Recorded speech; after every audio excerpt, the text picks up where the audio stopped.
জগন্নাথের চোখ গোল না পটল চেরা? জোরে বলুন, আর একটু জোরে বলুন। বেশ, আচ্ছা, কৃষ্ণের চোখ পটল চেরা না গোল? আচ্ছা, আমি লীলা বোঝাবো, খুব সহজ করে বোঝাবো, ইজি। কারণ আমি প্রথম থেকে আমার সিদ্ধান্ত কীর্তন শেখার পর যে যখন কাউকে লীলা জানাবো, লীলাটা যেন বুঝতে পারে। আপনি যতটুকুনি শুনুন না কেন, যেন বুঝতে পারেন। কিছু মনে করো, বোঝা নিয়ে ব্যাপার, আপনার ভেতরে ঢুকতে হবে ব্যাপারগুলো। সবাই তাকান যে যেখানে বসে আছেন মায়েরা। তাহলে এখন কথা হচ্ছে, জগন্নাথের চোখ গোল, তাই তো? জোরে বলুন হ্যাঁ না। আচ্ছা মায়েরা, কৃষ্ণের চোখ পটল চেরা কেন? কৃষ্ণের বিচার মাঝে মাঝে এদিক ওদিক হয়, কিন্তু জগন্নাথের বিচার গোল। জগন্নাথের চোখ গোল, তার বিচার নাকি সমান। সবাই তাকাবেন আমার দিকে যে এখানে বসে আছেন। আচ্ছা আচ্ছা বাবা, জগন্নাথ মন্দিরে আপনারা তো গেছেন, এবার বলুন তো, জগন্নাথ, বলরাম, সুভদ্রা, আর তার পাশে দেখবেন একজন থাকে, বলুন তো সে কে? বলতে পারলে খুশি হব যারা জগন্নাথে গেছেন। না, ও তো বললাম জগন্নাথ, বলরাম, সুভদ্রা তিনজন থাকে, তার পাশে একটা জিনিস থাকে, ওটা বলতে হবে। আপনারা দেখি বলুন। হ্যাঁ, আমাদের এমন এমন ক্যামেরা ইউটিউবার ম্যান আছে যারা কিন্তু কীর্তন গান খুব ধৈর্য ধরে শোনে, কেন? ওদের অভিজ্ঞতা হয়ে গেছে শুনতে শুনতে। এই যে তাকাবেন, খুব সুন্দর কথা বলেছে উনি, সুদর্শন চক্র। সবাই লক্ষ্য করুন, ভগবান সুভদ্রা, ভগবান জগন্নাথ, সুভদ্রা, বলরাম, আর তার পাশে থাকে সুদর্শন চক্র। মায়েরা, সুদর্শন চক্রটা রাখার অর্থ কি? সুদর্শন চক্র বলছে, যদি ভক্তি চাস তবে জগন্নাথের কাছে যা, আজ দুষ্টুমি করবি তবে আমি সুদর্শন চক্র নিতাই গৌর হরিবোল করে দেবো। আচ্ছা, এই দিকে তাকাবেন, জগন্নাথ মন্দিরে গিয়ে কৃষ্ণমণ্ডল কেঁদে কেঁদে বলছে, প্রভু আমার দয়া করো, গাইছে বারবার। সবাই তাকান, কি গাইছে দেখুন। জগন্নাথ মন্দিরে প্রণাম করে কৃষ্ণমণ্ডল গাইছে, প্রভু আমার দয়া করো, দয়া করো একেবারে। হ্যাঁ, প্রভু আমার দয়া করো, দয়া করো একেবারে। প্রভু আমার দয়া করো, দয়া করো একেবারে। প্রভু আমার দয়া করো, দয়া করো একেবারে। আপনাদেরও কিন্তু স্মরণ করতে হবে, আপনাদের এই সময় ভাবতে হবে, আপনারা দক্ষিণ চব্বিশ পরগনার স্বাদ ঘোরাতে নেই। আপনারা সবাই জগন্নাথের কাছে বসে আছেন, সবাই মিলে স্মরণ করুন এই গানটার সঙ্গে, প্রভু আমার দয়া করো, দয়া করো একেবারে। প্রভু আমার দয়া করো, দয়া করো একেবারে। যুগে যুগে হরি এসেছ ধরাই, উদ্ধারিতে জগজনে, তাই তো তোমায় ডাকি প্রভু, ডাকি আপন মনে। প্রভু আমার দয়া করো, দয়া করো একেবারে। আজ প্রভু আমার দয়া করো, দয়া করো একেবারে। যুগে যুগে হরি এসেছ ধরাই, উদ্ধারিতে জগজনে, তাই তো তোমায় ডাকি প্রভু, ডাকি আপন মনে। প্রভু আমার দয়া করো, দয়া করো একেবারে। দেখো প্রভু আমার দয়া করো, দয়া করো একেবারে। প্রভু গো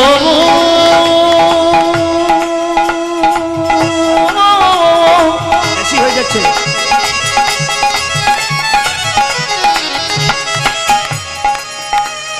প্রভু আমার দয়া করো, দয়া করো আরে দয়া করো একেবারে, দয়া করো একেবারে। যে যাকে ভালোবাসে তাকে দুটো কথা চেরে বলতে পারে। জোরে বলুন হ্যাঁ না। যে যাকে ভালোবাসে তাকে দুটো কথা ছেড়ে বলতে পারে। রামকৃষ্ণদেব মা কালীকে বলতো, মা খা, মা খা, যদি না খাবি তবে আমি খাবো না, এই দেখ বসে রইলাম, তুই খা, তুই না খেলে আমি খাবো না। একদিন বিবেকানন্দ জিজ্ঞেস করছে, ঠাকুর তুমি যে বলো মা খা, মা খা, মা কি তোমার হাতে খাই? হ্যাঁ রে খাই। কই কই আমার হাতে খাই না, তোমার হাতে খাই কেন? ঠাকুর বললেন, ডাকার মতো ডাকবি রে, দেখবি মা তোর হাতে খাবে, তাই নাকি? বলে হ্যাঁ। কই তুমিও ডাকো আমিও ডাকি, ডাকার মধ্যে তফাৎটা কি? না না রে, কেন বুঝছিস? ওটা নয়। বলে কি? আকুলতা চাই, ব্যাকুলতা চাই, মা খাবে। তা আমি বুঝতে পারলাম না। বিবেকানন্দকে ধরে নিয়ে গিয়ে গঙ্গার ঘাটে কিছুক্ষণ জলে ডুবিয়ে রাখলো। যখন ওঠালো তখন বললো, হ্যাঁ রে, তোকে যখন জলে ডুবালাম তোর ভেতরটা কেমন করছিল? ঠাকুর ভেতরটা আমার হাকুপাকু হাকুপাকু করছিল, এই বুঝি প্রাণটা বেরিয়ে যাবে। ওরে, মাকে ডাকবার সময়, ভগবানকে ডাকবার সময় তোর ভেতর যদি আকুপাকু করে, ভগবান কি না এসে কখনো থাকতে পারে না? হ্যাঁ, ভগবান কখনো না এসে থাকতে পারে? মায়েরা, জগন্নাথ মন্দিরে গিয়ে কৃষ্ণমণ্ডল কি কথা বলছে দেখুন। ও গো জগন্নাথ, আমি তোমার কাছে ভেবেছিলাম কিছু চাইব, কিন্তু জগন্নাথ তোমার কাছে আমি কিছুই চাইব না। তোমার হাত নাই, তুমি দেবে কি? তোমার পা নাই, তুমি দেবে কি? মায়েরা, জগন্নাথ মন্দিরে কেঁদে কেঁদে বলে, ওগো জগন্নাথ, তোমার হাত নাই, তুমি দেবে কি? এতদিন জগন্নাথ মন্দিরে সবাই গেছেন, যারা যারা গেছেন কেউ বলতে পেরেছেন যে তোমার হাত নাই? কেউ বলতে পেরেছেন তোমার পা নাই? কিন্তু কৃষ্ণমণ্ডল কি সুন্দর বলছে, ওগো জগন্নাথ, তোমার হাত নাই, তুমি দেবে কি? তোমার পা নাই, তুমি দেবে কি? আকাশবাণী করে জগন্নাথ বলছে, কৃষ্ণমণ্ডল রে, আমাকে তুই জিজ্ঞেস করলি আমার হাত নাই, পা নাই, আমি দেব কি? আমি জগতের মানুষকে তোর দ্বারা শিখিয়ে দিতে চাই, আমার হাত নাই, এ হাত তোদেরকে দিলাম কর্ম করার জন্যে, কর্ম করার জন্যে। আমার পা নাই, এ পা তোদেরকে দিলাম কর্ম করতে গেলে এক জায়গা থেকে অন্য জায়গা যেতে হবে বলে, যেতে হবে বলে। দেখুন দেখুন, কীর্তন শুনছেন আপনারা, কিন্তু জগন্নাথ দেব যে কি সুন্দর কথা বললো, এই কথাগুলো অনুভব করুন। আপনার রাত্রিবেলায় কীর্তন শুনতে এসছেন, দেখুন মায়েরা কিছু মনে করবেন না। আসলে আমরা মালদা জেলায় প্রচুর গান গাই, আপনাদের আশীর্বাদে, আপনাদের কৃপায় আমি পশ্চিমবাংলার প্রতিটি জেলায় গান করি। শুধু জেলা নয়, রাজ্যের বাইরে যাই, ত্রিপুরা, আসাম প্রচুর যাই। আপনার হায়দ্রাবাদ গেছি, বোম্বে গেছি, হ্যাঁ, এমনকি ব্যাঙ্গালোরও গেছি। আপনারা ভাবতে পারবেন না এ কি ভক্ত দেখছেন আপনারা। ইউটিউবের মাধ্যমে আপনারা দেখুন, এক একটা, কালকে যেখানে আমি উত্তর 24 পরগনায় ছিলাম, সেইখানটাতে হাসনাবাদের কাছে ছিলাম, 30 থেকে 35 হাজার মানুষ গিজ গিজ গিজ গিজ গিজ গিজ করছে। বৃষ্টি নেমে যাচ্ছে ঝিপি ঝিপি, তিরপলটাকে মাথায় নিয়ে নিচ্ছে, তবু বসে বসে কীর্তন শুনছে। আপনাদের তখন তো সময়টা ছিল বিকেল 5:30 থেকে একবারে 9টা পর্যন্ত মানুষ স্থির হয়ে কীর্তন শুনছিল।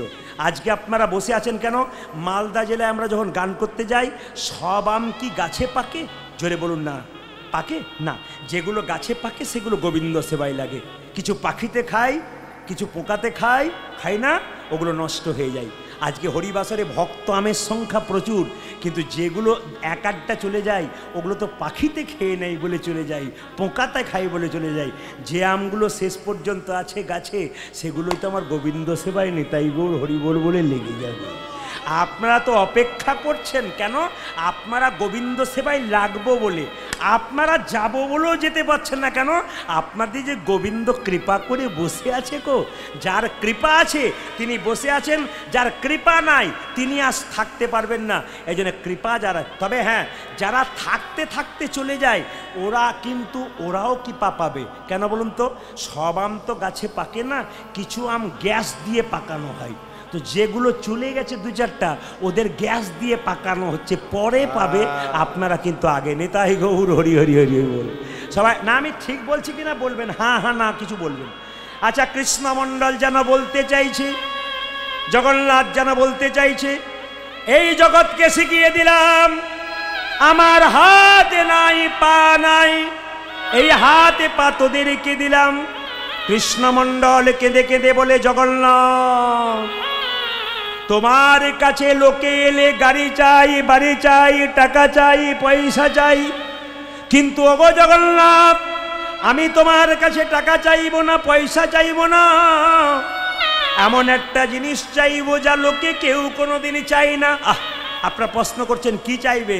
জগন্নাথ মন্দিরে কেঁদে কেঁদে বলছো, ওগো জগন্নাথ আমায় গাড়ি দিও না, বাড়ি দিও না, টাকা দিও না, পয়সা দিও না, দেবে যদি এক কাজ করো, আমায় একটা কৃষ্ণ ভক্ত সন্তান দাও। হে হরি, একটা কৃষ্ণ ভক্ত সন্তান দাও, হে কৃষ্ণ ভক্ত সন্তান দাও, হে আমায় একটা কৃষ্ণ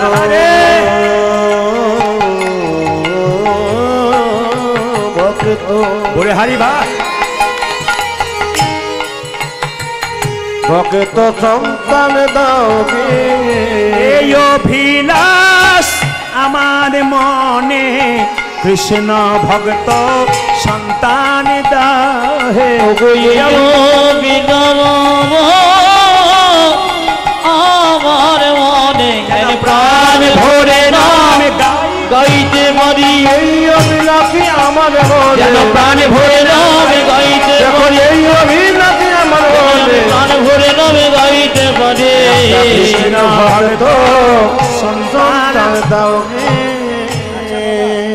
এতক্ষণ ধরে দেখুন, কিছু মনে করবেন না, আপনারা যেমন সামনে বসে কীর্তন শুনছেন, আমি এক পক্ষকে দেখতে পাচ্ছি যারা কিন্তু ওই জায়গাতে ফাঁকা আকাশে নয়, ত্রিপলের নিচেই বসে আছে, কিন্তু বহু মায়েরা অগণিত ভক্তরা বসে আছে।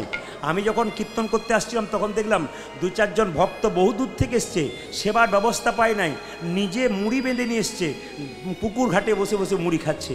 জিজ্ঞেস করছে, তা আপনি মুড়ি খাচ্ছেন? বলে প্রদীপবাবুর কীর্তন শুনবো বলে বহু দূর থেকে এসেছি, সন্ধ্যাবেলায় ভেবেছিলাম হবে, তো খাবার নিয়ে এসেছিলাম, খেয়ে এখানে রাত্রে থেকে যেতাম, তো যাক সেবা করে নিলাম, এবার বসবো। তাহলে এমনও ভক্ত আছে যারা দেখুন রাত্রি যাপন করবে বলে তারা খাবার নিয়ে এসেছে, বসে বসে খাবার খাচ্ছে, কীর্তন শুনছে। আমি আপনাদের জন্য প্রার্থনা করব বাবা পঞ্চাননের কাছে, ভগবান শ্রীকৃষ্ণের কাছে একটা প্রার্থনা করব, কি আপনাদের গাড়ি বাড়ি টাকা পয়সা ধন দৌলত হোক না হোক, আপনাদের বাড়ি বাড়ি একটা করে কৃষ্ণ ভক্ত সন্তান হোক। প্রশ্ন করবেন, প্রদীপ বাবু ইঞ্জিনিয়ার ছেলে চাইলেন না, ডাক্তার ছেলে চাইলেন না, আপনি কৃষ্ণ ভক্ত ছেলে চাইলেন কেন? এই দিয়ে দেখান, সচিমাতা নিমাইকে বলেছিল, নিমাই তোর বাবার পিণ্ড দিয়াই। নিমাই বলেছিল, মা পিণ্ড দিলে কি হয়? মা বলেছিল 7 বংশোদ্ধার হয়। নিমাই বলেছিল, মা পিণ্ড দিলে 7 বংশোদ্ধার হয়, কিন্তু কোনো বংশে একজন কৃষ্ণ ভক্ত সন্তান জন্ম নিলে তার 7 বংশ নয়, তার 14 বংশোদ্ধার হয়ে যায়। আমি আপনাদের চাই বাড়ি বাড়ি যাদের বাচ্চা ছেলে বাচ্চা মেয়ে আছে মায়ের কোলে, সেগুলোকে বলবো সবাই যেন কৃষ্ণ ভক্ত হয়ে যায়, যারা আসতে পারে নাই তারা যেন কৃষ্ণ ভক্ত হয়ে যায়। আচ্ছা বাবা, কালকে যেখানে গাইছিলাম সেখানে একজন ব্যক্তি আমার খুব পরিচিতি, সে বলছে, প্রদীপবাবু আমার একটি মাত্র ছেলে, আমার চিন্তা নাই। বলে কেন? ছেলের জন্য বহু কিছু করলাম। বলে কি করলে? বলছে ছেলের গাড়ি বাড়ি টাকা পয়সা 2 কোটি টাকা জমা দিয়ে দিয়েছি ব্যাংকে, ব্যাস ছেলে বসে বসে খাবে, আমি মরে শান্তি পাবো। বললাম ছেলেকে তো 2 কোটি টাকা রাখলে, কিন্তু তৈরি করলে কেমন? এই রকম না এই রকম? যদি এইরকম তৈরি করলে তাহলে তোমার লাভ আছে, আর যদি এইরকম তৈরি করেছো তো যা করেছো তা তো যাবে, ঘর বাড়ি সব নিতাই গৌর হরিবল হয়ে যাবে। তবে আপনাদের কিছু মনে করবেন না, এখানে একটা ভালো খবর পেলাম, সাতঘরাতে এসে এখানে আমাকে ছেলেগুলো বললো, দাদা সব জায়গায় যা পাবেন পাবেন, এখানে কোনো মাতাল নাই। আপনাদের হাসিতেই বুঝতে পেরেছি পার্টি আছে। আমি যখনই বলছি মাতাল নাই, তখন মায়ের বলছে হাসিতেই বুঝতে পারছি পার্টি আছে। না না না, আমি তার প্রমাণ একটু দিয়ে দিই আপনাদের। এই 7 ঘোড়া, আস্তে আস্তে এই 7 ঘোড়াতে পাই নাই, ঠিক পোস্টারটা দেওয়া হয়েছে 7 ঘোড়া ঢুকতে যাব বস্তি থেকে। যখন ঢুকতে যাব একজন দেখছে আমার গাড়িটাকে আটকেছে, আমার এ বলছে, দাদা দেখো কি বলছে। ও তো বলছে, আপনি প্রদীপ বাবু না? আমার পার্টি এইখানে আছে রে, এখানে নাই, ভাবলাম পার্টি এখানে আছে। এই দিয়ে দেখান, আমাকে আবার জিজ্ঞেস করে, আপনার কীর্তন তো আমাদের বাড়িতে সব সময় চলছে। আমার খুব ভালো চলছে। আমার আপনার কি চলছে? আজ খাবো না, আজ কীর্তন, আজকে খাবো না, কবে খাবো? মহাপ্রভুর নাম হবে, আজকেই তো খাবো। সবচাইতে লজ্জার ব্যাপার আমাদের, দোল পূর্ণিমার দিনে মহাপ্রভুর জন্ম হলো, মাছ মাংসের দোকানে ভিড় কমলো না। হিন্দু জাতির সবচাইতে লজ্জার ব্যাপার এইটাই, দোল পূর্ণিমার দিনে মহাপ্রভু জন্ম নিল, মাছ মাংসের দোকানে ভিড় কমলো না। সেই দিন আমরা নিজেকে আনন্দ মনে করি যে কি মাছ মাংস আজকেই খেতে হয়, মদ খেতে হয়, অন্য দিন খেতে নাই, কারণ দোল পূর্ণিমার দিনেই খাই সব। সবচাইতে লজ্জা আমাদের এটা। এই লজ্জাটা কখন ঘুচবে? এগুলো করে যে আপনার পায়ের মাটিটা আপনি সরিয়ে দিচ্ছেন, এ কথা আপনি ভেবেছেন? আবার দেখবেন, কিছু মনে করেন না, আপনাদের দিকে আছে কিনা জানি না, আমাদের যদি কেউ মরে না, ডাকতে যায়, কাকা চলো আমার মা মরেছে শ্মশানে যাব, কাকা আবার বলে এক পেটি দিবি তবে যাবো। একজন নয়, 50 জন যাবে। আমি বলবো যারা মদ নিয়ে যায় নিজের মা বাবাকে পড়ানোর জন্যে, জেনে নিন তার মা বাবার আত্মা কোনদিন শান্তি হয় না। যদি মা বাবার আত্মা শান্তি চান, 50 জন নিয়ে যাবেন না, 5 জন নিয়ে যাবেন, কিন্তু শুদ্ধ ভক্তকে নিয়ে যাবেন। বারবার বলে গেলাম, যাকে তাকে নিয়ে যাবেন না। মায়েরা সবাই লক্ষ্য করুন, যেই না কৃষ্ণমণ্ডল জগন্নাথ মন্দিরে বলেছে আমাকে কৃষ্ণ ভক্ত সন্তান দাও, জগন্নাথ যেন বলতে চাইছে যা যা তোকে আমি কৃষ্ণ ভক্ত সন্তান দিলাম। জগন্নাথ মন্দিরে প্রণাম করে কৃষ্ণমণ্ডল বাড়ির দিকে ফিরছে আর গাইতে গাইতে যাচ্ছে, যশোদার দুলাল যশোদারি দোল তুমি বজের রাখা, তুমি বোঝের রাখ, বৃন্দাবন মন হারি। যশোদার দোলাল ব্রজের রাখ, বৃন্দাবন মন হারি। যশোদার দুলাল বজের রাখা, বৃন্দাবন মন হারি। ও তুমি যশোদার দুলাল বজের রাখা, বৃন্দাবন ঘন হারে। গোপী জন বল্লভ রাধিকা রমনা, গোপী জন বল্লভ রাধিকা রমন।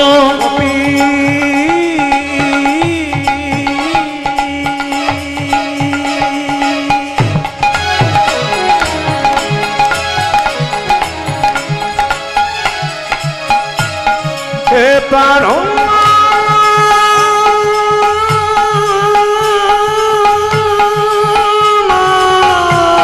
উলধ্বনি উলধ্বনি উলধ্বনি সবাই মিলে চলছে।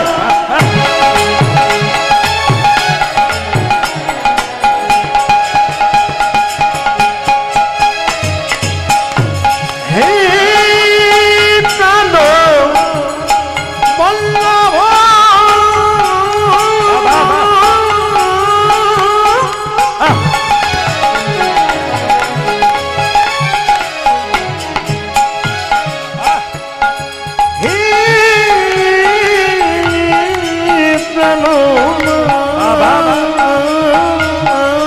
সবাই ভক্তি ভরে বসবেন, জগন্নাথ মন্দির থেকে ফিরছে নিজের স্ত্রীর কাছে। হে প্রাণ বল্লভ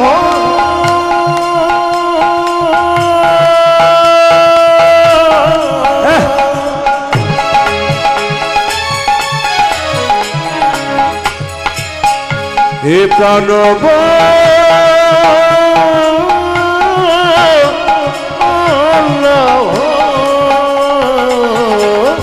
গোপী জন বল্লভ রাধিকা রমন। গোপী জন বল্লভ রাধিকা রমনা, গোপী জন বল্লভ রাধিকা রমন। চিত্তবিত্ত মনোহারি, বৃন্দাবন মন হারি। হরি বল। যশোদার দোলাল ব্রজের রাখ, বৃন্দাবন মন হারি। ও তুমি যশোদার দুলাল বজের রাখা, বৃন্দাবন ধন হারি। দেখা দাও।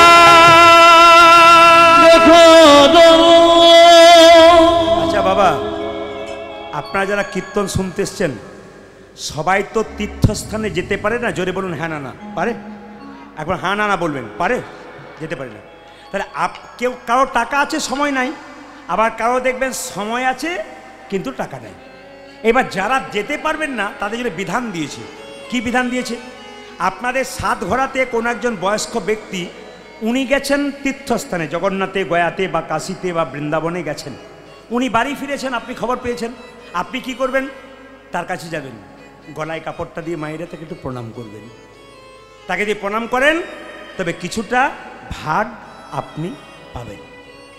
একটা মেয়ে গেছে জগন্নাথ মন্দিরে, ফিরে এলো, তার বান্ধবী তাকে যদি একটা আলিঙ্গন করে কিছুটা পাবে। বন্ধু গেছে, বন্ধুকে আলিঙ্গন করে কিছুটা পাবে। একটা বাচ্চা ছেলে মায়ের কোলে গেছে, বাচ্চাকে নিয়ে একটু আদর করলেন, আপনি কিছুটা পাবেন। আর একটা কথা আপনার বলে যাই, যে কোনো তীর্থস্থানে গেলে ফল ত্যাগ করতে হয়। ও মায়েরা, যে কোনো তীর্থস্থানে গেলে ফল ত্যাগ করতে হয়। ফল মানে কি? আমি একটা প্রমাণ দিয়ে দিই। আমি প্রদীপ পাল 3টে ফল খেতে ভালোবাসি। ধরুন কথা মানে, একটা আপেল খেতে ভালোবাসি, একটা কলা খেতে ভালোবাসি, একটা লেবু খেতে পারি। তাহলে আমার 3টে ফল খুব প্রিয়। এই 3টে প্রিয় ফলের মধ্যে আমি যদি জগন্নাথ যাই কোনোদিন, 3টে ফলের মধ্যে একটা ফলকে কিন্তু আমি ত্যাগ করে আসব। আপনারা যারা যে ফল ভালোবাসেন সেটাই ত্যাগ করে আসতে হয়, যে প্রভু এই ফল আমি সারা জীবন আর কোদিন খাবো না, এটা আপনার ত্যাগ করে আসবেন। সবাই লক্ষ্য করুন, যে যেখানে বসে আছেন, হরে কৃষ্ণ। হ্যাঁ, গয়া গেলে হোক, কাশী গেলে হোক, বৃন্দাবনে গেলে হোক, ফল ত্যাগ করে আসতে হয়। আমাদের ওখান থেকে একটা ছেলে গয়া গেছে, এসে বলছে প্রদীপবাবু গেছিলাম, ফল ত্যাগ করলি? বলছে হ্যাঁ করলাম। কি ফল? বলে আমলকি। বললাম আমলকি কেন? বলছে ওটা টক খেতে পারি না, তাই দিয়ে চলে এলাম। মায়েরা কিছু মনে করবেন না, যে ফলটা প্রিয় সেটাকেই ত্যাগ করতে হয় বাবা। কিন্তু জগন্নাথ মন্দির থেকে যখন ফিরলেন, সবাই লক্ষ্য করুন, জগন্নাথ মন্দির থেকে ফিরে এসে যেই না দুরিকা দেবীর কাছে গেছে, স্বামী স্বামী দেখি দেখি দেখি দেখি দেখি দেখি দেখি দেখি দেখি দেখি গলায় কাপড় দিয়ে পা ধুয়ে দিল, পায়ে প্রণাম করলো। মায়েরা, এই যে কীর্তন শুনছেন, ধীরে এই যে কীর্তন শুনছেন আপনারা, একটা ছোট্ট কথা শুনে নিন। যতই কীর্তন শুনুন, আর যতই উলুধ্বনি দিন, আর যতই হরিধ্বনি দিন, বিশেষ করে মায়েদের জন্য বললাম, শ্রীমদ্ ভাগবত গীতার 10ম স্কন্ধে 29তম অধ্যায়, ভালো করে শুনে নিন। ইউটিউব হচ্ছে, লাইভ হচ্ছে, আমি একবারে রেফারেন্স দিয়ে বলে গেলাম। শ্রীমদ্ ভাগবত গীতা 29তম অধ্যায় 10ম স্কন্ধে ভগবান শ্রীকৃষ্ণ নিজের মুখে বলছেন। কি বলছেন? তুমি তো পেয়ে গেছো, অসুবিধা নেই। হরে কৃষ্ণ। কি বললাম? ভগবান শ্রীকৃষ্ণ নিজের মুখে বলছেন। কি বলছেন? যে সদবা নারীরা যতই কীর্তন করুক, যতই উলুধ্বনি করুক, হ্যাঁ, একটা জিনিস না করলে গোটা কীর্তন করাটাই বেকার। বলবো না, বাদ দিয়ে দেবো? বলুন। বলবো না, বাদ দিয়ে দেবো? আর বলবো না, আরো 2 বছর পরে এসে বলে দেন। এবছরে বলবো? বাবারে, মা বলছে বাবা এইবারেই বলে দিয়ে যাও।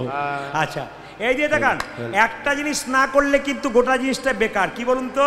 শ্রীমদ্ ভাগবত গীতা 10ম স্কন্ধ 29তম অধ্যায় ভগবান শ্রীকৃষ্ণ আপনাদের জন্য বলছে, সদবা নারীরা একটা জিনিস না করলে গোটা কীর্তন করাটাই বেকার। কি? যদি স্বামী সেবা না করে। আপনারা তো চুপ করে আছেন, 2-4 জন হ্যাঁ দিচ্ছেন। কালকে যেখানে গাইছিলেন, যখনই বললাম স্বামী সেবা যদি না করে, তো 2-4 জন মেয়ে আবার মুখটা দেখাচ্ছে। আবার কিছু মনে করবেন না, 2 জন পাশে দাঁড়িয়ে কীর্তন শুনছিল, আস্তে স্বামী স্ত্রী কীর্তন শুনছিল, 2 জনের পাশে, হঠাৎ জেনে বলছে স্বামী সেবা করতে হয়। স্বামীটা স্ত্রীকে বলছে, শোনো প্রদীপবাবু কি বলছে শোনো, প্রদীপবাবু কি বলছে শোনো, এই কথা বলছে। যেই না বলেছে, স্ত্রী বলছে চুপ করো, খালি প্রণাম করতে হবে। শুনে নিন, সীতা